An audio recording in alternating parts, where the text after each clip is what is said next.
उसकी लीला चल रही है, उस लीला में आप कठपुतली भी नहीं हो। एक चीज रोक के बताओ, बस हो गया, छुट्टी। और क्या मजा है। बर्फ वहां जमाई जहां आदमी को रहना नहीं है, खेती नहीं करना है, कोई नुकसान नहीं है उसका, और सुंदरता के साथ बनाई। तूने किया कमाल, पुराना एक फिल्मी गाना था, वाह मेरे मालिक तूने किया कमाल। ऊपर गगन विशाल, नीचे धरती, ऊपर गगन विशाल, बुद्धदेव जी भी नहीं बोलते, नीचे गहरा पाताल, बीच में धरती ना कोई खंभा, वाह मेरे मालिक तूने किया कमाल। ये ऊपर गगन विशाल, नीचे गहरा पाताल, बीच में धरती ना कोई खंभा। बोले नहीं नहीं, ये गुरुत्वाकर्षण शक्ति से सब टिका हुआ है एक दूसरे से। तूने बनाई थी गुरुत्वाकर्षण शक्ति। मैं कहूं कि एक खंभे पर टिका हुआ है छत, तो वो तो ठीक है, लेकिन खंभा बनाया किसने?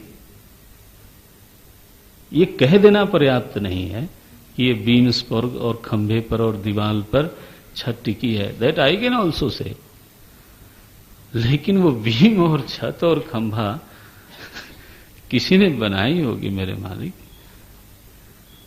उसको भी जरा याद कर लो। तो मानवता के ऊपर और मेरे ऊपर जो उसकी निरंतर कृपा बरसती है, जिसकी वजह से ये दुनिया चलती है, जो हमारे जीवन में निरंतर संयोगों का निर्माण करता रहता है और हमारा जीवन चलता रहता है, उसको भी तो स्मरण रखना चाहिए। कभी खाली न हो हृदय, ऐसा भाव होना चाहिए। मानस व्यापार रूपाणी सगुण ब्रह्म विषय। कहां रहता है ऐसा प्रभु?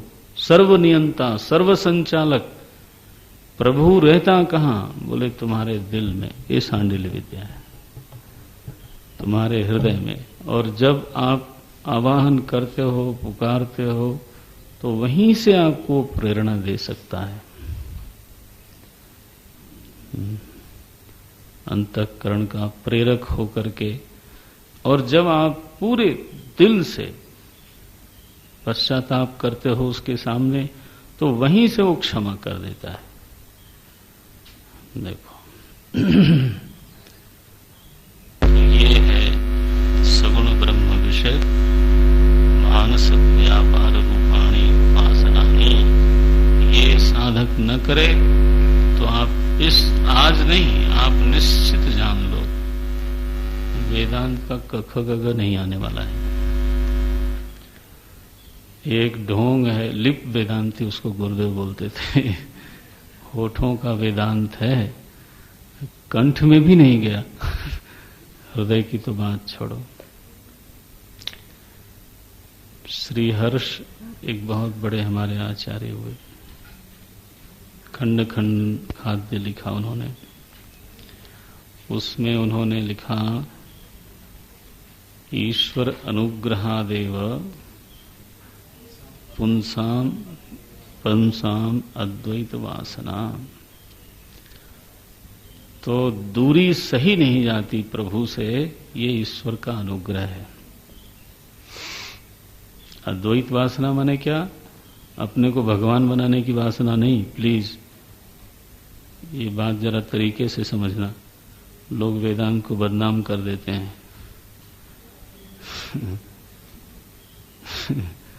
भगवान बनाने की वासना को अद्वैत वासना नहीं बोलते। महात्मा लोग अपने को भगवान ही लिखने लगे आजकल, क्या बताएं। जिसकी वो उपासना कर रहा था दूर करके अपने से, जब उसको दूरी सहन नहीं होती है ना, उसको लगता है कि अब इतनी दूरी भी नहीं चाहिए, मैं ही आप में मिल जाता हूं बस। उसको बोलते हैं द्वैत वासना। इसलिए तुलसीदास जी ने अहम ब्रह्मास्मि की बजाय क्या बोलते हैं वो, जानत तुम्हें हो जाएगी। बोले तुम ही रहो भाई, मैं ही जाता हूं। किसी ने मुझे पूछा कि ये वेदांती लोग ईश्वर के पीछे क्यों पड़े हैं, अनीश्वरवादी हैं लगता है। हमने कहा अनीश्वरवादी नहीं है महाराज, वो घोर ईश्वरवादी हैं, वो अजीबवादी हैं। वो जीव का नाश करते हैं, ईश्वर का थोड़ो नाश करते हैं। तुम ही रह जाते हो, मैं नहीं तुम। इसको बोलते हैं अद्वैत वासना। दूरी बर्दाश्त न हो, किंचित परायापन असह्य लगे। आप प्रेम भी करो और पराया भी मानो, हैं? दोष हो गया ना।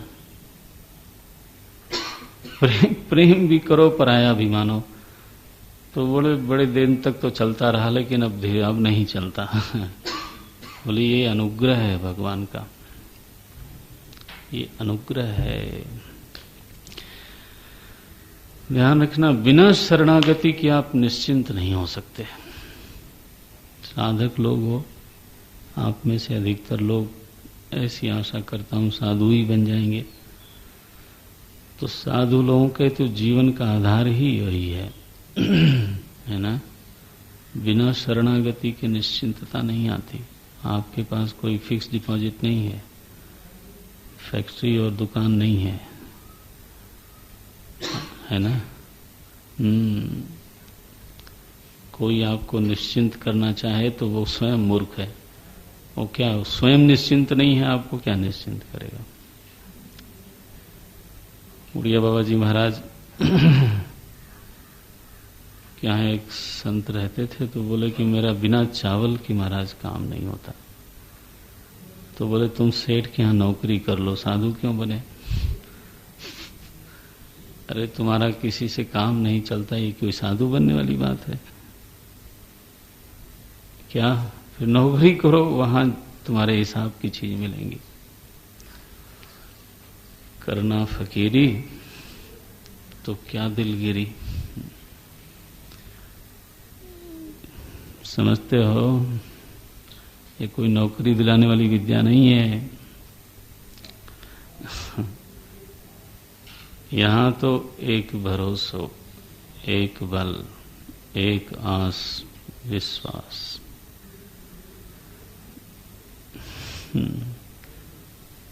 ये लोकल जुडो कराटे यहां चलता नहीं कि ये अरेंजमेंट हो जाए तो वो अरेंजमेंट हो जाए तो वो अरेंजमेंट, इससे कुछ होता नहीं है। अपना मन में बनाया हुआ महल ताश के पत्तों की तरह बिखर सकता है।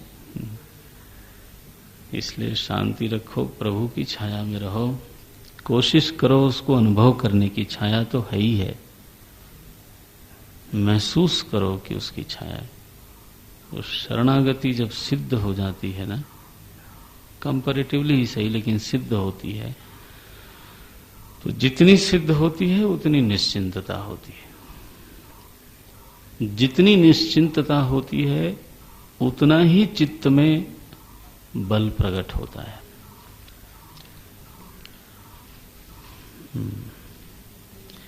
चिंतातुर चित्त में चित्त का वैभव प्रकट होता नहीं। निश्चिंत चित्त हो तो चिंतन शक्ति प्रकट होती है, बहुत कुछ प्रकट होता है। चित्त का असली वैभव तभी प्रकट होता है जब भीतर निश्चिंतता का वातावरण हो। और निश्चिंतता देने वाली कोई शक्ति नहीं है बाहर, इतनी ज्यादा कोई निश्चिंतता नहीं दे सकती। प्रभु की शरण अनुभव में आवे, ऐसे होता है।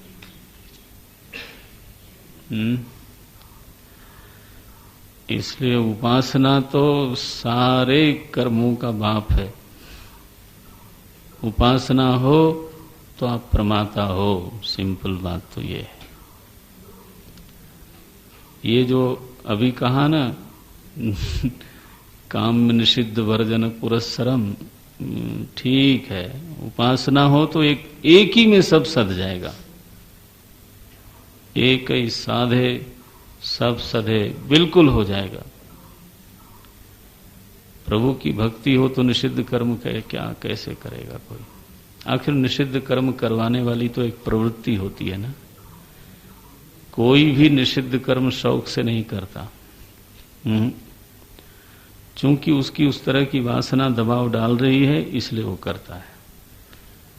आपकी वासना बदल गई तो निषिद्ध कर्म होगा क्यों? और भगवान के छाया में छका हुआ व्यक्ति कोई हो तो काम में कर्म उसको क्यों चाहिए? ध्रुव को बहुत पश्चाताप हुआ जब वो अटल राज्य मांग करके, और जब वापस आने लगा बोले अरे मैंने क्या मांग लिया भगवान से।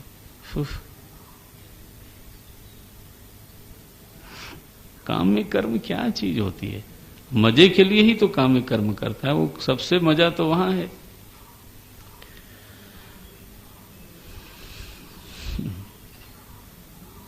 शरणागति सिद्ध करो मेरे मालिक, और क्या करना है। 3 है उसकी रीति, आपने पढ़ा हुआ है। करो केवल पूजनम जपस चिंतनम क्रमात्। भक्ति की बिल्कुल कहना चाहिए एक्शन प्लान है, वो कार्य योजना है। क्या?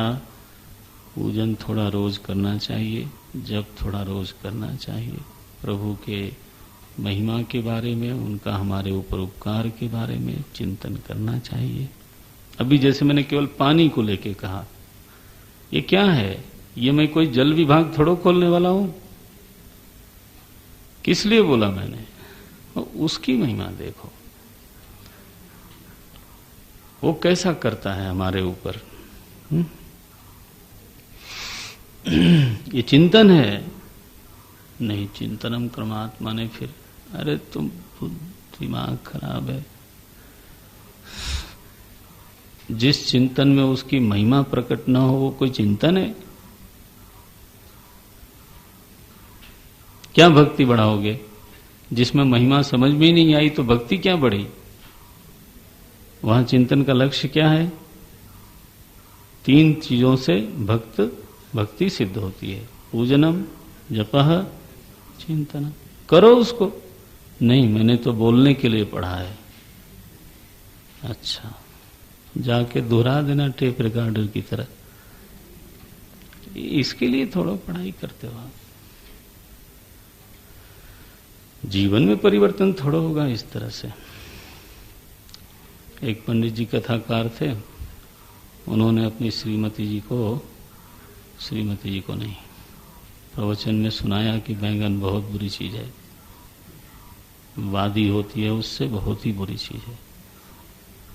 अब घर आए शाम को तो उनकी पंडितानी जी, उनकी धर्मपत्नी, उन्होंने सब्जी परोसी, वो तो बैंगन की नहीं थी। पंडित जी ने पूछा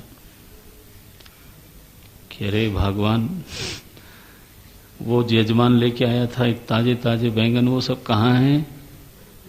बोले महाराज मैं भी सुन रही थी पीछे, आपने बैंगन की निंदा की, मैंने फेंक दिया उसको। बोले अरे वो तो लोगों के लिए था, तुम्हारे लिए थोड़ा था। ऐसा हम लोग जब प्रवचन करेंगे 2 कौड़ी का, वह चीज बोलेंगे जिसमें हमारा खुद विश्वास नहीं है, हैं? आप साधक बनना चाहते हो या टेप रिकॉर्डर?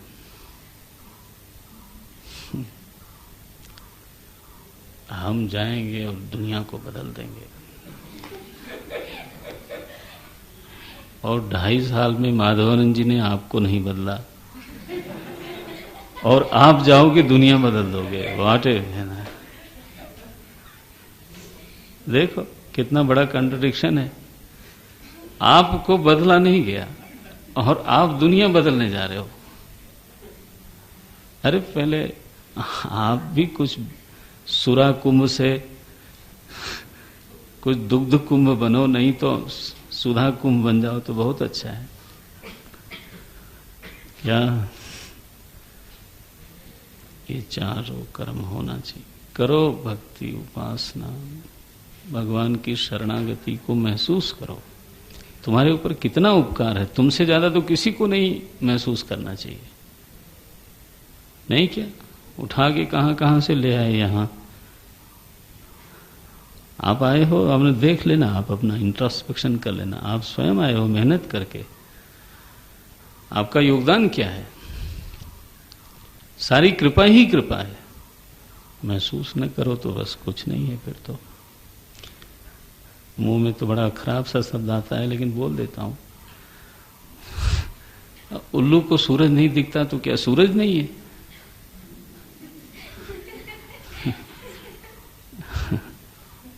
हमारे ऊपर कृपा ही कृपा है, लेकिन दिखती नहीं है।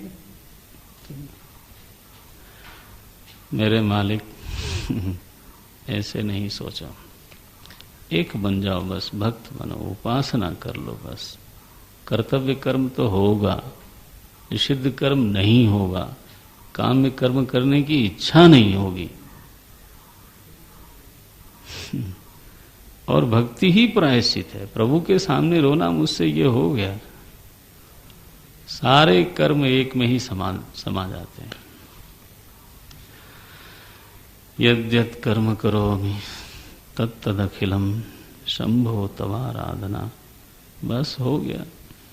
भागवत धर्म एक श्लोक में भागवत में सुना, गुरु जी ने बताया अभी। कायेन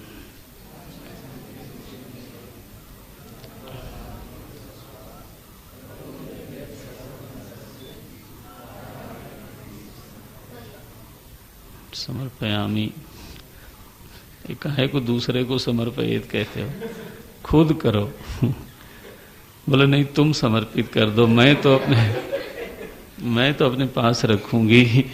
ओ मत करो मेरे मालिक, करो समर्पित।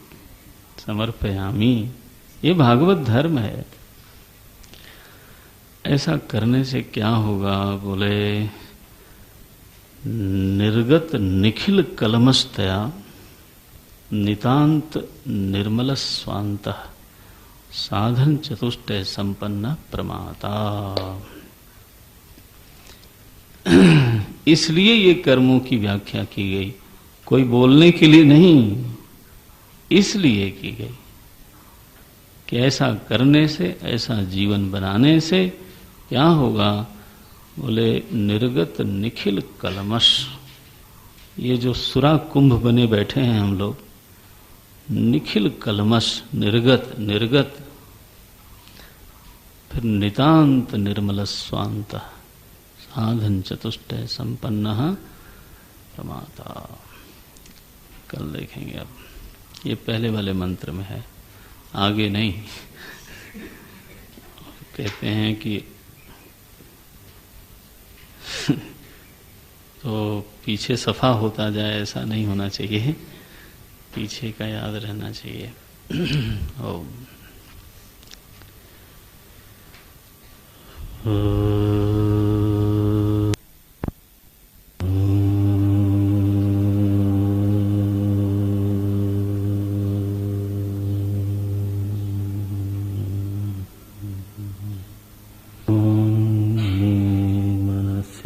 प्रतिष्ठियानि स्वर्गादिष्ट साधनानि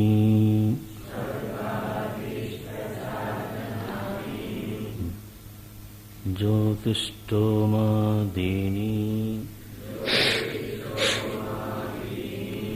निषिद्धानि नरकादि अनिष्ट साधनानि ब्राह्मण हननादीनि नित्यानि अकरणे प्रत्यक्षानि प्रत्यवाय साधनानि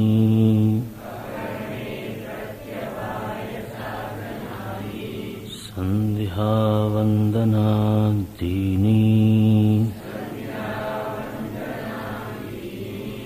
नैमित्तिकानि पुत्रजन्माद्यनुबन्धीनि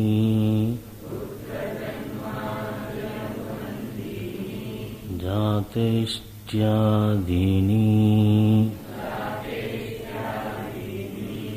प्रायश्चित्तानि पापक्षयसाधनानि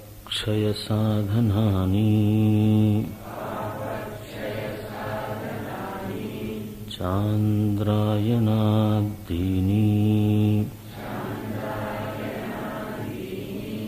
उपासनानि सगुण ब्रह्म विषय मानस व्यापार रूपाणि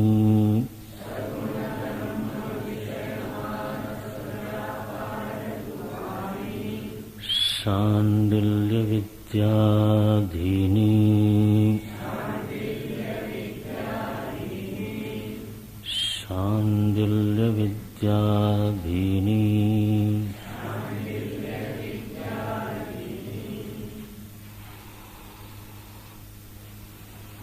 तो प्रमाता कौन है? जो प्रमा को चाहता है वो प्रमाता है। लेकिन केवल चाहने से कोई प्रमाता नहीं होता।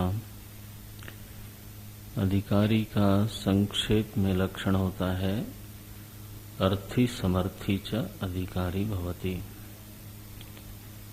जो एक चीज को चाहता भी है और प्राप्त करने में समर्थ भी है तो उसको बोलते हैं अधिकारी। मानिए कि कोई व्यक्ति जज बनने लायक है लेकिन नहीं बनना चाहता तो अधिकारी नहीं है वो। आर्मी ऑफिसर बनना चाहता है, योग्य नहीं है, अधिकारी नहीं हो सकता। योग्य है, बनना नहीं चाहता तो अधिकारी नहीं है। अर्थी हो और समर्थी हो। अर्थी समर्थी च अधिकारी भवति। तो प्रमाता अधिकारी, ये तो उसकी इच्छा हो गई। प्रमा का जो इच्छुक है वो प्रमाता। लेकिन अधिकारी कब बना वो? बोले साधन चतुष्टय संपन्न प्रमाता अधिकारी। जब वो संपन्न हो गया और इच्छा भी है तब जाके वो अधिकारी बना। तो साधन चतुष्टय की संपन्नता कहाँ से आवे? तो बोले कर्मानुष्ठान से। और एक विशेष प्रकार से कर्म किए जाएं तब साधन चतुष्टय की संपत्ति हमको प्राप्त होती है। और ठीक से कर्म का अनुष्ठान करने के लिए पहले कर्मों के स्वरूप को शास्त्र से समझना चाहिए। इसलिए विधिवत अधीत वेद वेदांगत्वेन, है ना, आपाततः अधिगत अखिल वेदार्थः। तो पहले कर्म के स्वरूप को जाना जाए, फिर उसका अनुष्ठान किया जाए। और इस अनुष्ठान की प्रक्रिया में ही तो प्रमाता धीरे धीरे धीरे धीरे तो वेदांत का अधिकारी हो जाता है। वेदांत प्रमाण जन्य जो प्रमा है उस प्रमा के योग्य हो जाता है। तो जो देरी है वो अधिकारी प्रमाता बनने में देर है। क्योंकि यह जो संपन्नता है ना, साधन चतुष्टय संपन्नता, तो ये अनुष्ठान से, कर्मानुष्ठान से ही आती है और कोई रीति ही नहीं है। वो आती है और एक झटके में नहीं आती। शनै शनै शनै शनै जो हमारे भीतर तरह तरह के कलमश हैं, नकारात्मकताएं हैं, आग्रह है, तमस है, प्रमाद है, व्यक्तित्व में इतने सारे दोष, विकार, गांठें पड़ी हुई हैं, तो उन सभी की सफाई कोई 2.5 वर्षीय प्रोग्राम नहीं है। वो इस भ्रम में शास्त्र ने कभी हमको रखा नहीं। बहुनाम जन्मना मनते, अनेक जन्म संसिद्धा ततो याति पराम गतिम। तो यह तो एक दीर्घ प्रक्रिया है। साधक को सन्मार्ग पर आरूढ़ हो जाना चाहिए, तो लक्ष्य तो कभी न कभी प्राप्त हो ही जाएगा। चाहे उसकी आज गति धीमी है, लेकिन जब धीरे धीरे वो आगे बढ़ता है तो गति तीव्र करने की सामर्थ्य भी उसमें बढ़ती है। न केवल वो सही मार्ग पर है, बल्कि यह बिल्कुल ठीक है कि कालांतर में आज की जो उसकी मंद गति है वो कल तीव्र हो जाएगी। आज जो उसमें मंद मुमुक्षा है, कल वो तीव्र मुमुक्षा में बदल जाएगी। आज जो साधना के प्रति कदाचित प्रमाद है, वो कल साधना के प्रति तत्परता में बदल जाएगी। ये तो नियम है।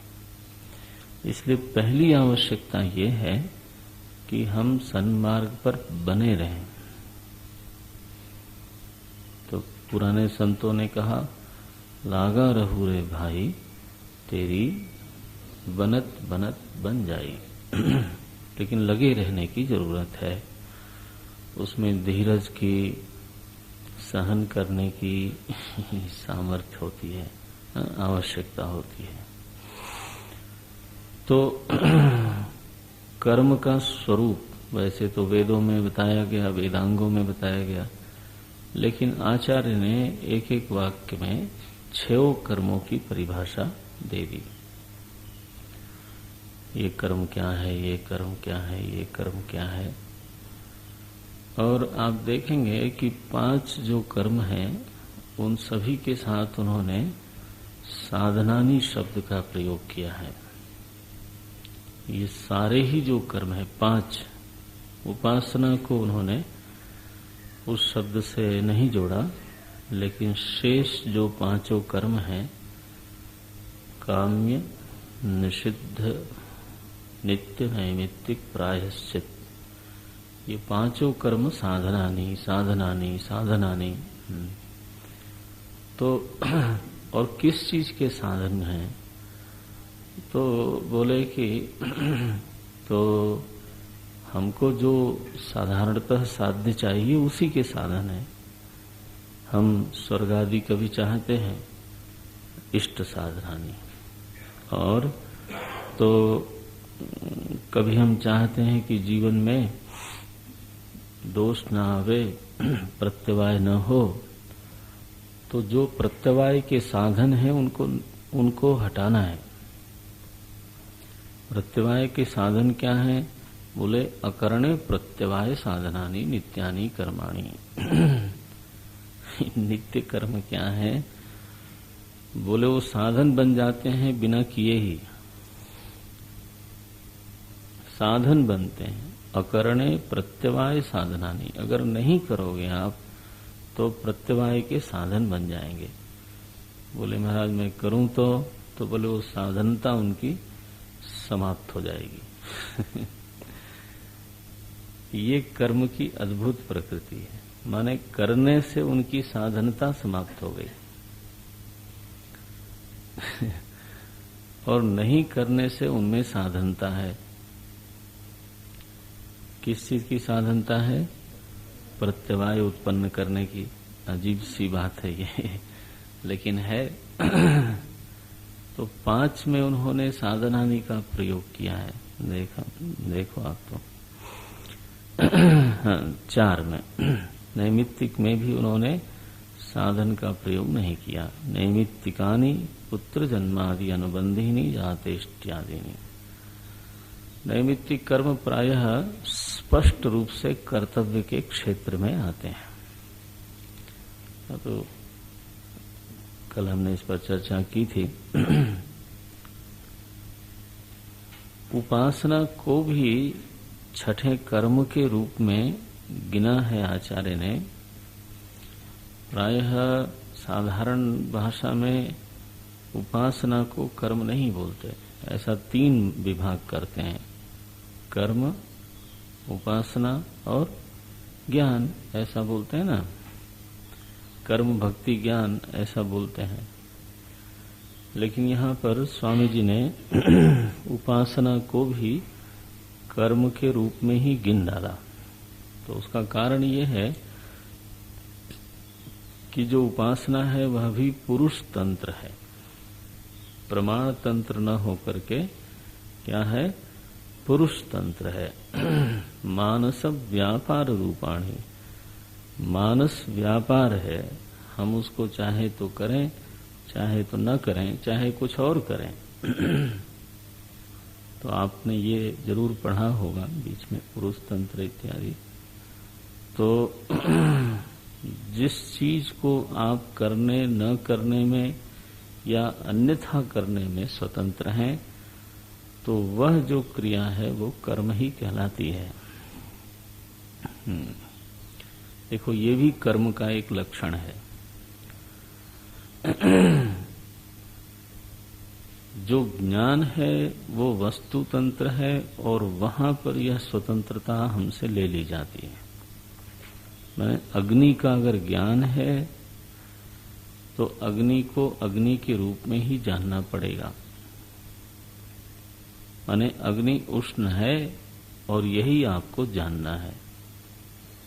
आपके ज्ञान का नियंत्रण वस्तु करती है, आप नहीं करते, है ना।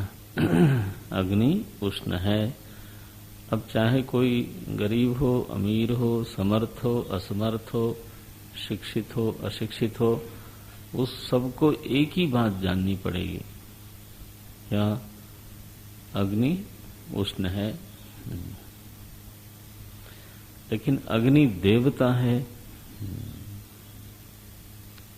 ये तो बोले ये तो इसमें तो हम फिर स्वतंत्र हैं। हमारा मन आया तो हम माने कि देवता है, और मन बिगड़ गया, मानो जला दिया उसने, अग्नि से हमारा घर जल गया तो काहे का देवता? वही पिशाचिनी है ये तो। देखो, या फिर हम कुछ और भी मान सकते हैं। तो प्रतिमा में देव बुद्धि करना है। सनातन धर्म में लोगों ने देव बुद्धि किया, लेकिन हिंदू धर्म में ही आर्य समाज ने कहा भाई इसमें देव बुद्धि नहीं होती। चलो नहीं होती, पुरुष तंत्र हो गया ना। और इस्लाम के लोग आए तो उन्होंने कहा ये तो धर्म विरोधी है।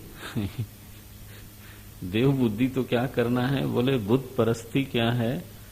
धर्म विरोध है, इसलिए इसको तोड़ो। ये हो गया। तो कर्तुम भी हुआ, अकर्तुम भी हुआ और अन्यथा कर्तुम भी हुआ। एक शास्त्रीय आलंबन में एक भाव रखना, ये पुरुष की अपनी श्रद्धा, अपनी मनोदशा पर निर्भर करता है। तो इसलिए जो उपासना है, जिसको आप भक्ति कहते हो, वो भी कर्म क्षेत्र में ही आ जाता है। तो ये तय कर लेना अब आप कि जिसमें कर्तुम अकर्तुम अन्यथा कर्तुम का स्वातंत्र है, वो सभी कर्म, वो सभी के सभी कर्म ही हैं। ज्ञान भी मनोव्यापार जैसा लगता है। आखिर हम लोग इस समय श्रवण मनन कर रहे हैं तो लगता है कि यहां भी क्रिया हो रही है ना। इंद्रिय शामिल है, श्रवण इंद्रिय शामिल है, और उम्मीद करता हूं कि मन भी शामिल होगा, है? और इंद्रिय व्यापार और मनोव्यापार दोनों हो रहा है, और उसमें शक्ति क्षय भी हो रहा है।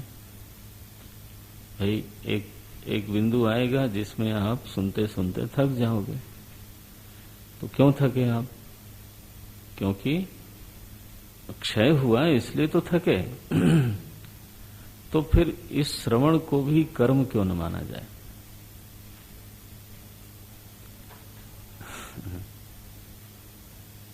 ये और श्रवण से उत्पन्न प्रमा को कर्म फल क्यों न माना जाए? ये तो समस्या हो गई।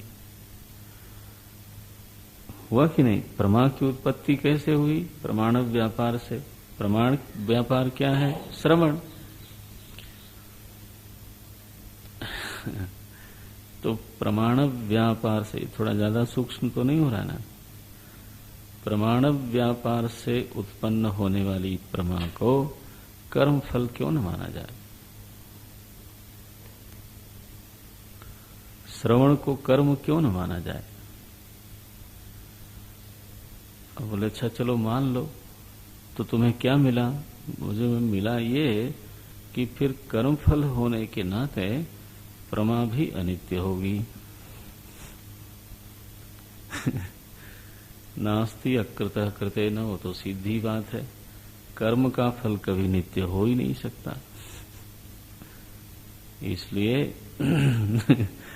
उस प्रमा के अधीन अगर मोक्ष है तो मोक्ष भी अनित्य ही हुआ। तो नमस्कार करिए, फिर हो गया काम खत्म। कर्म मीमांसक विजयते। हाँ, उसने कहा जिसको आप इतना घटाटोप करके महिमा मंडित करना चाहते हो उसका फल भी अनित्य ही है मेरे प्रभु। और श्रवण भी आखिर कर्म ही है, मनन भी आखिर कर्म ही है, और मैं तो कहूं निधिध्यासन भी आखिर कर्म ही है। मानस व्यापार है वो। केवल मानस व्यापार कहाँ, श्रवण इंद्रिय शामिल है, इसलिए इंद्रिय व्यापार है भी है उसमें। और ठीक से बैठना पड़ता है खुजली किए बिना। तो ये हमारी कक्षा में बड़ा, तो ये भी तो आखिर इंद्रिय व्यापार है। आखिर स्टीयरिंग को सीधी रखना ये भी तो कार चलाना ही है ना। ब्रेक लगाना भी कार चलाना है कि नहीं? बोले हाँ है तो सही। कार चलाने में केवल स्पीड बढ़ाना ही तो शामिल नहीं, स्पीड स्लो करना भी शामिल है, रोकना भी शामिल है। तो हम संयमित होकर के बैठे हैं, ये भी बिना प्रयत्न के तो नहीं होता। इसलिए सर्वम कर्म एव। तो आचार्य ने तो 6 कर्मों को गिना और श्रवण मनन निधिध्यासन को अलग कर दिया। क्या हेतु है? क्योंकि प्रमा निरंतर वस्तु तंत्र होती है। प्रमा कभी भी पुरुष तंत्र नहीं होती। लौकिक प्रमा भी पुरुष तंत्र नहीं होती। इस बात को जरा याद रखना आप, है ना। जैसे अग्नि उष्ण है, ये प्रमा है। इस प्रमा में आप किंचित स्वतंत्र नहीं है। ये तो प्रमाण जो बताएगा वैसा आपको स्वीकार करना पड़ेगा। बोले नहीं मैं अन्यथा कर तुम शक्य है, यहां नहीं चलेगा अन्यथा कर तुम। अगर रज्जू को आप अन्यथा समझना चाहो तो समझ लो, आपकी खुशी है, लेकिन फिर वो प्रमा नहीं होगी। क्या होगी? भ्रमा होगी।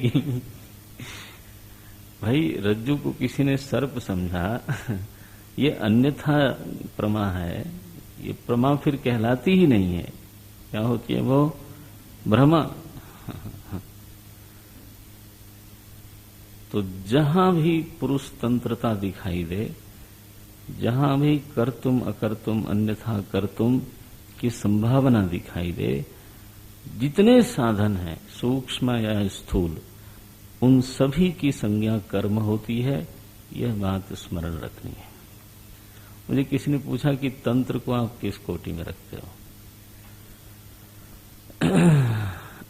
मैंने कहा मैंने तो पढ़ा नहीं है ज्यादा, लेकिन वह कर्म कोटि में ही दिखता है।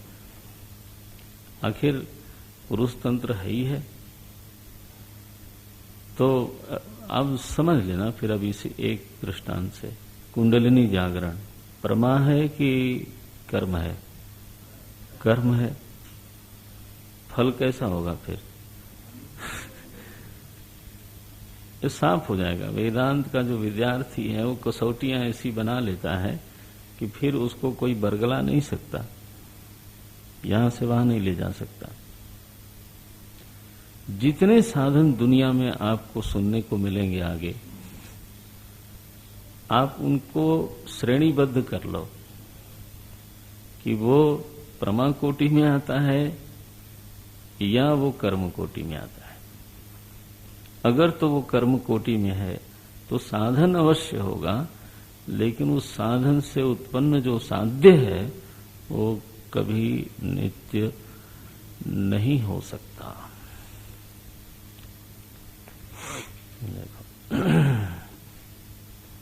बन गया? समेट लेना इसको आप फिर जीवन भर के लिए।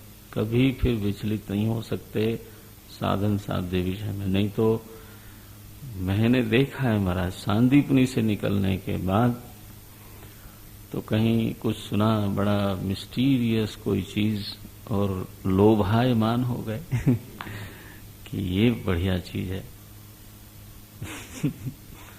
500 रुपए में कुंडलिनी जागरण। मैं विनोद नहीं कर रहा हूं, ये दिल्ली में एक संस्थान है, वहां पर, और बहुत प्रसिद्ध है वो, क्या निर्मल माता, निर्मला देवी, उनके यहाँ ये होता है, बहुत प्रसिद्ध है महाराज।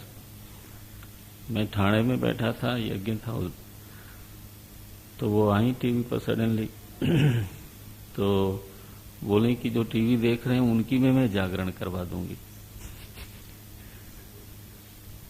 अरे राम राम, साधन के विषय में इस तरह का घटाटोप भ्रम होता है। और उन्होंने कहा कि जितने दर्शक हैं वो अपने सिर पर हाथ रखें। मैंने कहा चलो मैं भी रखता हूं। मैंने क्या हानि है, अगर हो जाए तो क्या फर्क पड़ता है, सुना बहुत है। गुरुदेव से किसी ने पूछा कि आपकी कुंडलिनी जागृत है? बोले my problem is that I don't have it.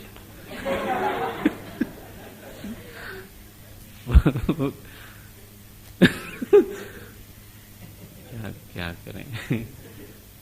प्रमाद जागृत करने की बजाय anyway, हमारा प्रयोजन केवल इतना था कि जब कर्म शब्द कहा जाता है तो उसकी परिधि कितनी बड़ी है, कर्म के क्षेत्र में क्या क्या चीजें सम्मिलित हो जाती हैं, उसको जो यहां नहीं भी कहा गया है उसको भी आप जरा समेट लेना। लक्षण क्या होगा? जहां पर पुरुष तंत्रता है वो सभी का सभी कर्म है, जहां पर वस्तु तंत्रता है वह प्रमा है, वह ज्ञान है।